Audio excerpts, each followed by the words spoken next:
Hello. Today we're on chapter 8 of Restart, and this chapter's perspective is from Chase Ambrose.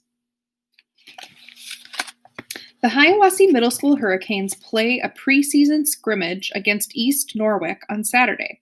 I make it a point to be there, not as a player, but as a member of the video club. Miss DeLeo put me in charge of athletics for the video yearbook, so the game is a good place to start, if any. As I climb the bleachers, the flip cam is an awkward weight in my hand. Sorry, I'm struggling today. I don't feel like a video club kid. Not that I can recall being any kind of kid. This is supposed to be the site of my greatest glories, yet I've lost all that. The sight of the players on the field doesn't bring back a rush of gridiron memories. I guess I always pictured vast crowds cheering my name, but there isn't much turnout for the scrimmage. Maybe a couple of dozen kids and a handful of other people scattered around the stands. I raise the camera and shoot a couple of plays. Brendan said I was a natural filming how to clean your tricycle. That was easy, though. That stunt at the car wash was the craziest, funniest, most bizarre thing I've ever seen. I honestly couldn't look away. And since I was watching through the camera viewfinder, I captured the insanity from start to finish. It would be wrong to say I had the time of my life, since I can't speak for my life before the accident. But it was more than enough for Brendan to convince me that Video Club was the place for me. A foghorn voice drowns out the PA announcement broadcasting over the loudspeaker. "Champ, over here!" It's my dad sitting in the fourth row with Helene.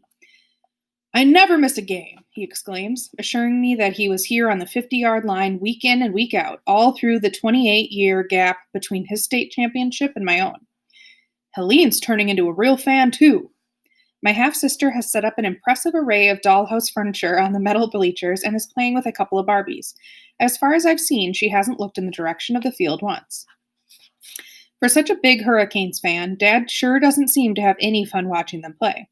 The longer we sit, the darker his mood gets, blackening and lowering until it hangs over him like a line of thunderheads. "Did you see that?" he complains. "The left guard is supposed to cut block on that play. Otherwise, there's no hole for the running back." Or, "Our quarterback doesn't see the field. He had a man wide open in the end zone." Or, "What kind of tackling is that? Did you used to tackle like that? I never tackled like that." I don't remember anything about playing football, I tell him honestly, zooming in tight on the huddle. So I have no idea how I used to tackle. "Yeah, well, it was a lot better than that," he snorts. "You used to wrap up your man and bring him down properly." By this time, the Hurricanes are on the wrong end of a 24-7 score. It's funny. I've forgotten everything about my own football career, but I know the game itself. When I shoot footage of the action on the field, I get what the players are doing, or at least trying to do. Either East Norwich is all universe, or this year's Hiawassee Hurricanes aren't a team of destiny. I have no idea how good I am, but it's hard to believe that one person could make up the difference between these stumblebums and last year's state champions. "We're out of sync," I observe. "The O-line is opening up some good holes, but the backs are never in the right place to run through them." "Exactly!"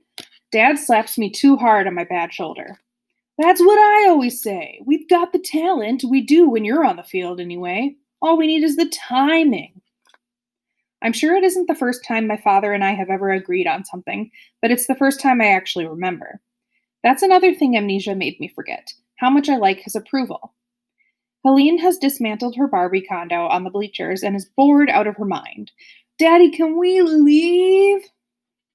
"Not yet, honey." Dad doesn't even glance away from the field. It's still the third quarter. I point the flip cam at her. "Why don't you set up the furniture again? We can make a movie about your dolls." She curls her lip at me. "They're Barbies." "Barbie can be a movie star," I offer. As she places the plastic chairs and tables with great care, quarterback Joey Petronis throws an interception that East Norwich runs back for yet another touchdown. That does it for Dad. He goes off on a diatribe. Against the players, the coaches, even the guys who make the chalk lines on the field. I'm not immune either. He finishes with, What are you doing with that camera anyway? You should be in this game, not taking pictures of it.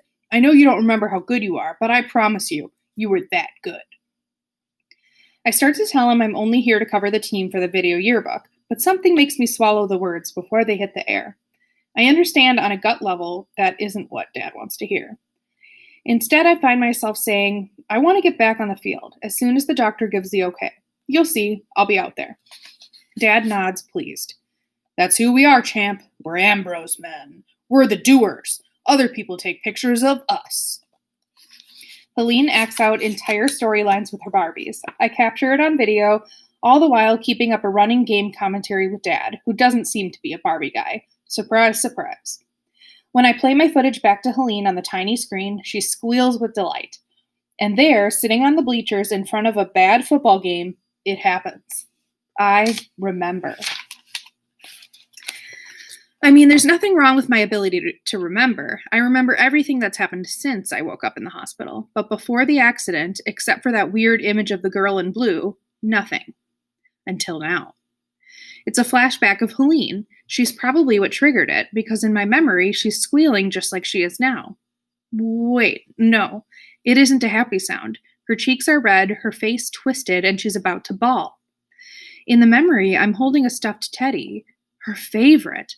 I remember that too.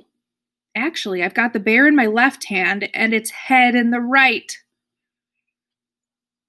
I ripped the head off a 4-year-old's teddy bear. Definitely not the memory I'd been hoping for, but still. I remembered something, I exclaim out loud. Yeah? What? Dad actually turns his attention from the game. Something from before the accident. See? He's triumphant. I told you there's nothing wrong with you. You'll be back in commission in no time. And man, do we ever need you out there. On the field, our halfback takes a handoff and is buried under a pile of East Norwich jerseys. Dad's looking away, so he misses it. A tiny gap in the weak side of the defensive line. Our guy could have hit that. I would have hit that. A stutter step to the left, that's what I would have done. Juke out the linebacker and gone. My shoulders shimmy as I make the imaginary cuts in my head. I see it now. I was a player. Correction. I am a player. And as I picture it, the image of the headless teddy bear starts to fade. After all, it's just a stuffed toy.